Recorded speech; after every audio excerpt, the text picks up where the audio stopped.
Hi, and welcome to Michigan Matters. Amid the technology revolution taking place in our homes, in the classroom, and at work, there's a growing need to have more access to energy, which is why we're checking in with Chuck Marshall, president of ITC Michigan, about his company's efforts to address those needs. Then we're talking with Diallo Smith of Life Remodeled about how the nonprofit is adjusting its imprint with a new hub at a former high school on the city's east side. It's a show about energy and gearing up for the future. Let's get started. From CBS Detroit, this is Michigan Matters with Carol Kane. Michigan Matters is brought to you in part by Cure Auto Insurance. And we're pleased to welcome Chuck Marshall, Vice President of ITC Holdings and President of ITC Michigan. It's great to have you finally here in studio with us. It's wonderful to be here, Carol. Thank you for the invitation. Well, and we've been trying to get you in here since you were appointed president. I think it's been a year or two now? Over a year, just over a year. Wow, yes, well, time is flying by when you're having fun, I guess. So let's talk about ITC and what you folks do. First of all, how old is the company? Where is it based? How many employees? What's the footprint? Absolutely. So ITC was founded back in 2003, and the origin of the company was we acquired the high voltage electric transmission assets, which I know is a lot, from DTE. So we've been in existence based out of Novi, Michigan. Here in Michigan, I would say we have about 700 employees across all of our footprints. We're getting closer to 900. But we own the transmission system. Just a little clarity on what that is. Yeah, okay, so let's break it on down here. Yeah. So, and I'm told you have 9,100 miles of transmission shuttle lines, pretty much in southeast Michigan, right? All across the state of Michigan. Okay. Yes. So explain how this works. What is it? Yep. What are these shuttle things doing? Absolutely. So we own effectively the grid. I think that's the easiest way to think about it. So there's a lot of discussion around the grid, the need for investment in the grid. Well, the way we view it is we own the grid here in the state of Michigan. There are other entities that own parts of the grid in the state of Michigan, but I would say we own 90% of or more. And so really the grid, our industry, is a three-part system. You have generation. I think we're familiar with generation. You've got gas and coal and solar and all those sorts of things, right? And then you've got your distribution utility. So that's like DTE. DTE is a distribution utility. They're actually one of our biggest customers here in the state. And so we're the link between the generation and the distribution utility. And so you're business to business. In other words, consumers aren't dealing with you at all. We don't serve them directly, correct. I'm curious, we've been having some crazy weather here with the tornadoes and winds, and we had a ridiculous winter. I mean, that's more of a winter than we've had in 30, 40 years.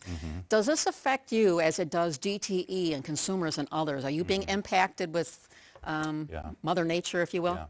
Yeah, we're certainly not immune to the weather. Everybody is. Everyone's susceptible to the weather, but we have been investing over the last 2 decades, the last 20 years, to improve the reliability and resiliency of our asset. And so we build and construct to different standards than DTE or, say, consumers. And so by design, our infrastructure has the ability to kind of sustain the weather. Occasionally we do have outages, but one just good data point for you is, so in northern Michigan last year we had that significant ice storm. To some extent we had an ice storm this year as well. And so there's a really good example of us proactively investing in our infrastructure, and we did that, a line that's about 70 miles long. All but like 3 structures we had replaced, and those were the 3 structures that failed. All of the new stuff kind of weathered this storm. So that's why it's so critically important for us to maintain sort of that investment cadence in the system. Every so often the media gets notices from ITC saying helicopters will be out looking at the transmission points and looking at the lines. And what are they looking for? Great question. Periodic maintenance. So every year we need to make sure that we've got our eyes on our assets, to make sure we don't have damaged structures, to make sure there's not a conductor and insulator that's failed. Or in some scenarios, there's scenarios where people are, I would say, encroaching on the easement. Like, unfortunately, you can't build a shed, you can't build a barn, you can't build a house under our transmission line. And so we kind of look for sorts of things like that. So when it comes to things like data centers, which we could do a whole show on data centers, which are all over the state, popping up conversations, consumers, many and irate about this, not wanting them in their backyard kind of thing here. How are you involved with data centers? So as we said before, generally customers don't directly interconnect to our assets. We don't directly serve them. Large loads are kind of the exception. So if you're a significant enough customer like a GM or a Ford or a data center, then you do directly interconnect to our asset. And so while we don't serve them, the physical connection is with our asset.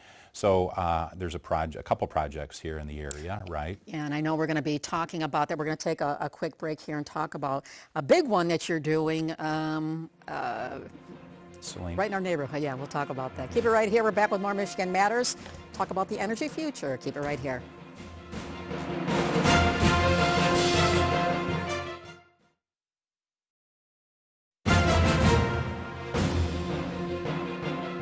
Welcome back to Michigan Matters. We're talking with Chuck Marshall, who's president of ITC Michigan, about energy needs today and tomorrow. And hey, is it data centers or data centers, as some folks say?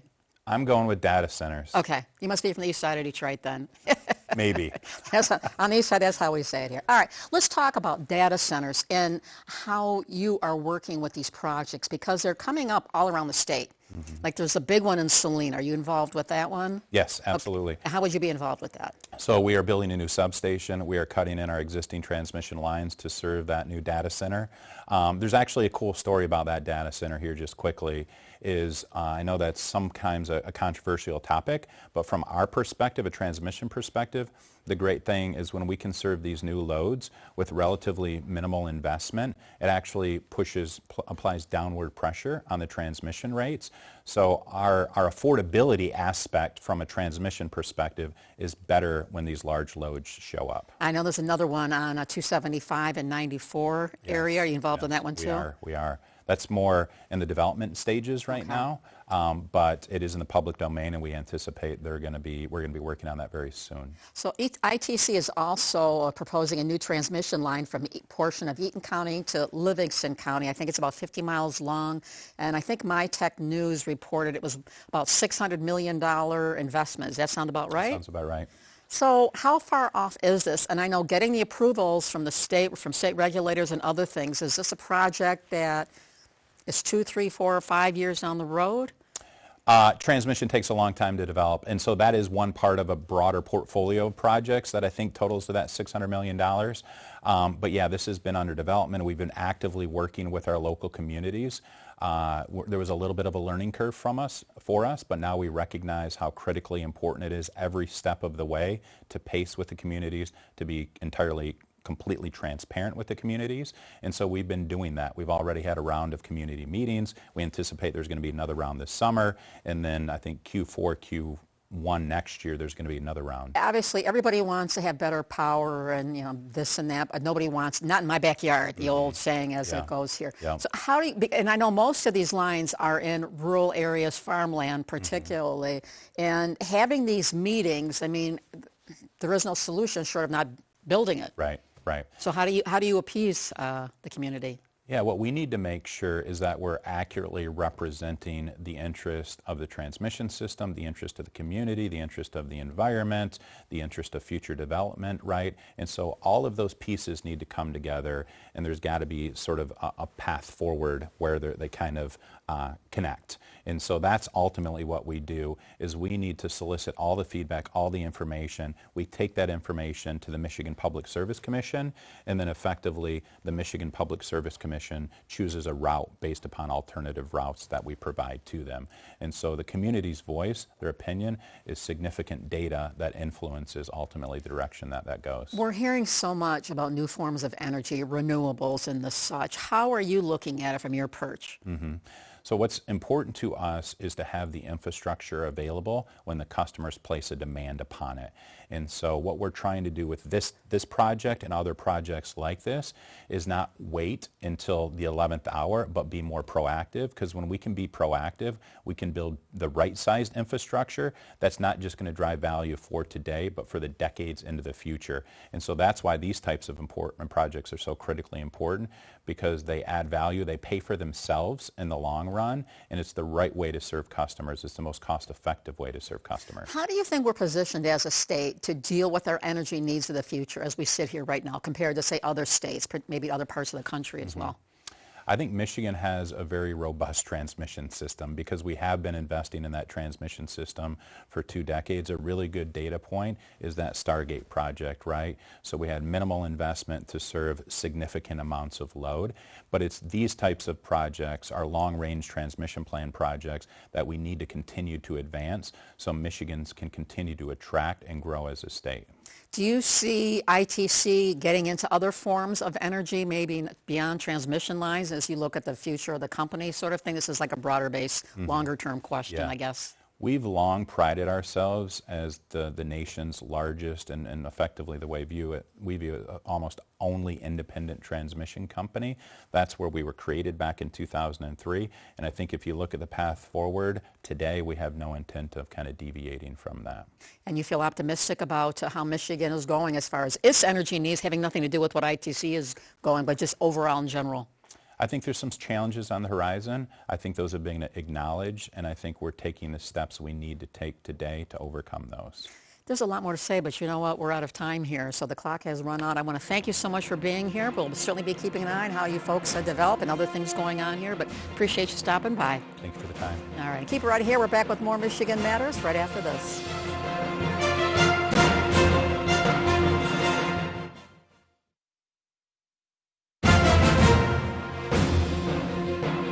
Welcome back to Michigan Matters. We're now joined by Diallo Smith, who's CEO of Life Remodeled, as the organization prepares to open a new community hub on the east side of Detroit. It's so great to have you with us. Thank you. Thank you. Glad to be here. And I just found out you too are a fellow East Sider like myself. You know what? It's something about the East Side residents, right? Okay. So where'd you go to high school?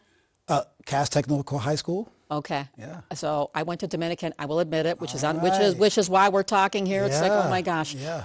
Let's talk about Life Remodeled, which revolves around Dominican High School and the Winans Performing Arts High School as well, all together rolled into one here. So let's talk about Life Remodeled. Yeah. What is the overall mission and what is its current footprint on Detroit? Yeah, so we're a Detroit-based nonprofit that's committed to neighborhood revitalization. And we do it because we just have this core fundamental belief that Detroiters have all the talent that they need, but many, Carol, don't have access for opportunities to thrive. And so we have a model in which we do that, but part of that model includes repurposing vacant school buildings into what we call opportunity hubs. Okay.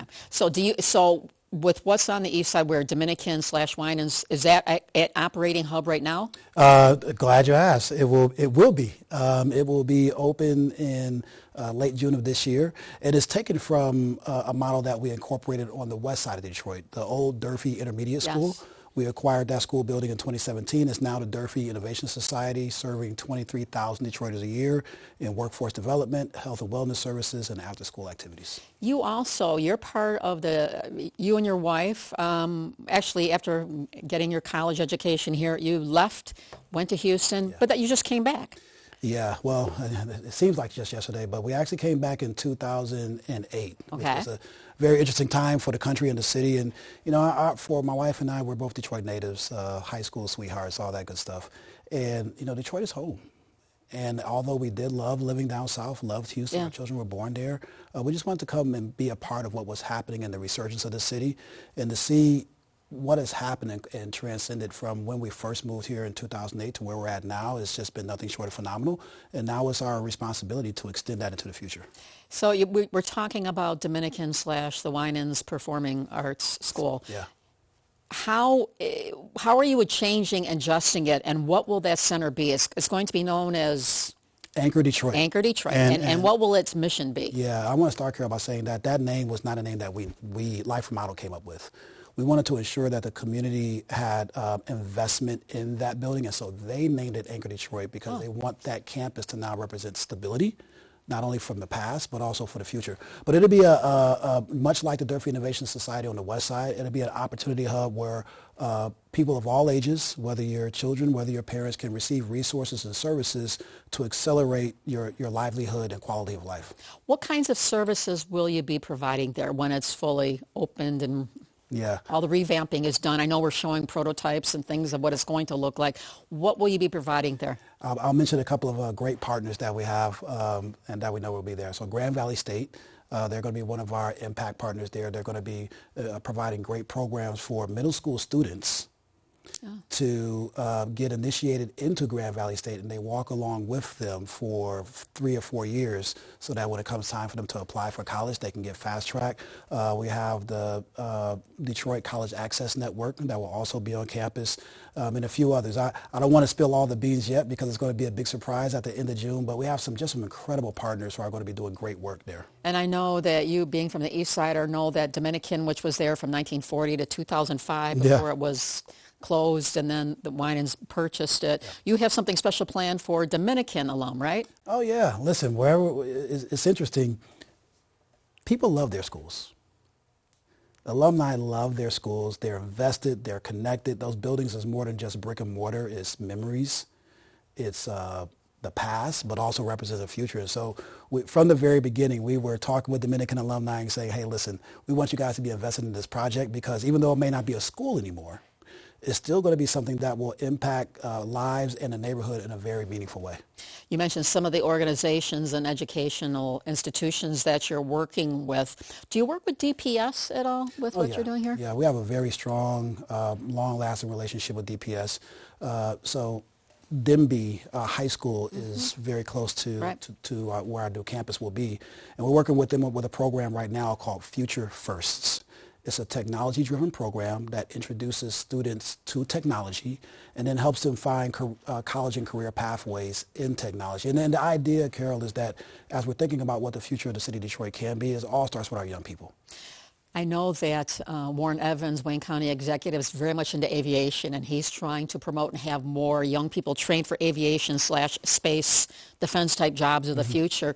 Are you doing anything within the rubric of Wayne County and all of this? Are they one of your partners yet? You know, we're very thankful for Executive Evans and Wayne County. They actually invested in the construction of this project, and so we're very grateful for them. And yeah, I think that when we think about what the future of the city is going to be, it's going to be new jobs. It's going to be jobs of what we call the new economy. Right. Well, the reason I asked too is because Dominican and Denby are both not too far from where City Airport is. Yeah. And there's some great programming with the CEO, the current CEO of the City Airport, to be able to integrate young people into the aviation pathway. And there's a lot more to say, but we need to take a quick break, pay a few bills. We'll be back with more Michigan Matters right after this.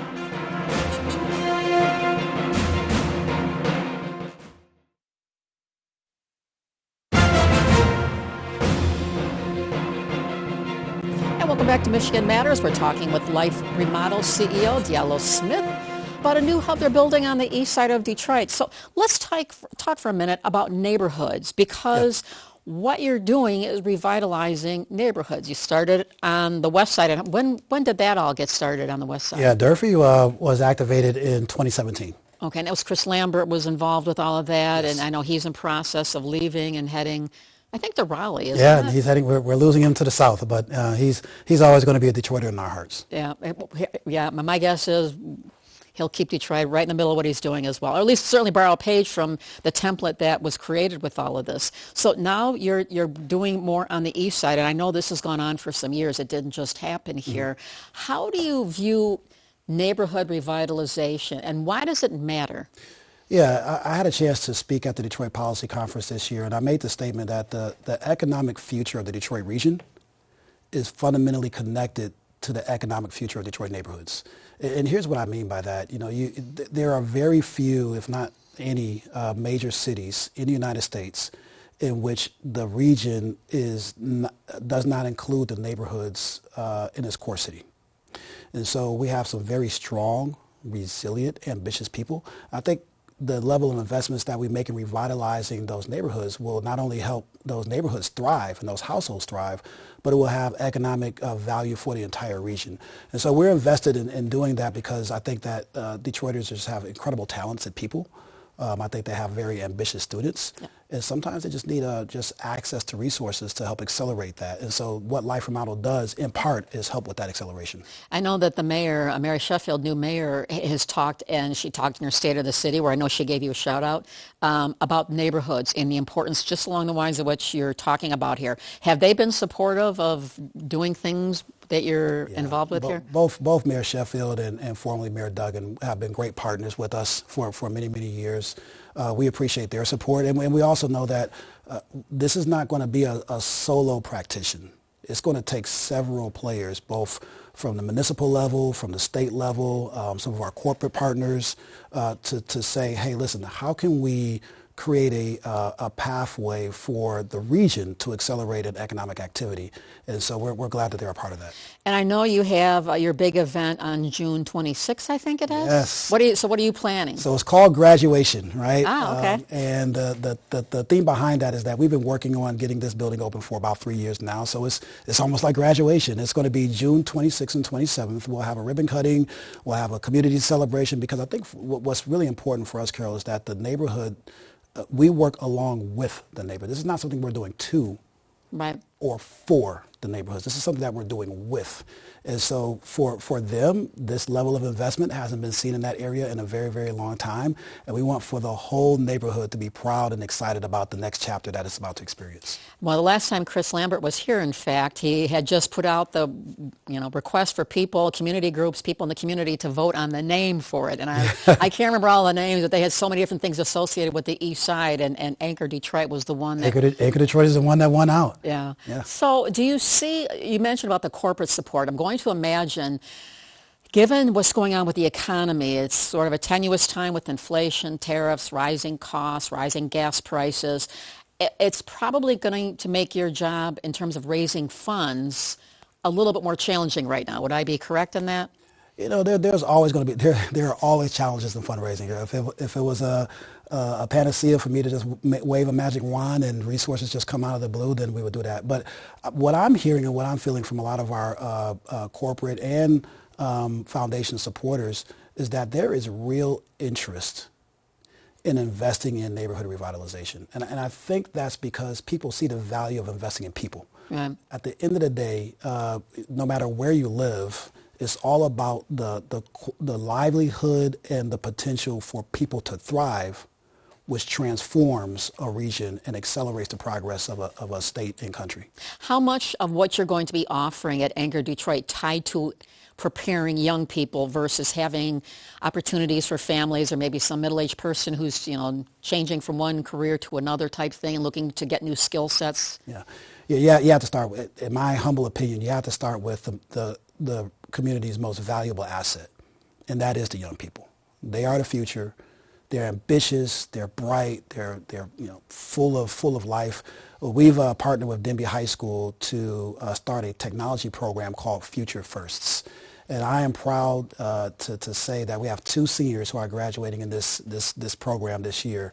One of them is going to Wayne State, and they're studying information technology, and the other, get this, got a scholarship to play esports, which is a whole thing, right? And part of this program was teaching our kids how to play and compete in esports. So for him to get a scholarship to Olivet College, wow, and perhaps change not only the future of his life, but the future of his household's livelihood is great.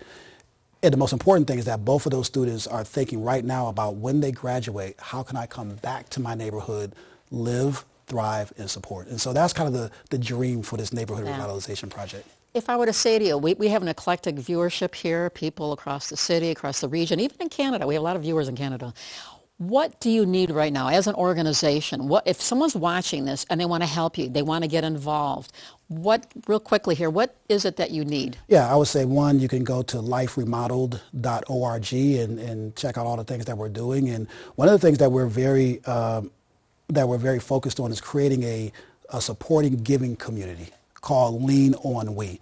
We all have to lean on each other. And so that program is designed for people who are in it for the long. It doesn't matter whether you live in France. So we have, and I know there's going to be a lot more things here, but I encourage people to go again. The website is? liferemodeled.org. And we'll have you back to talk about some of these other great things you're doing. But thanks so much for being here. Looking forward to the Dominican thing you're talking about on June 26th. Thanks again for being here. Thank you. Thanks you for watching the show today. We hope to see you next Sunday for a little bit more Michigan Matters.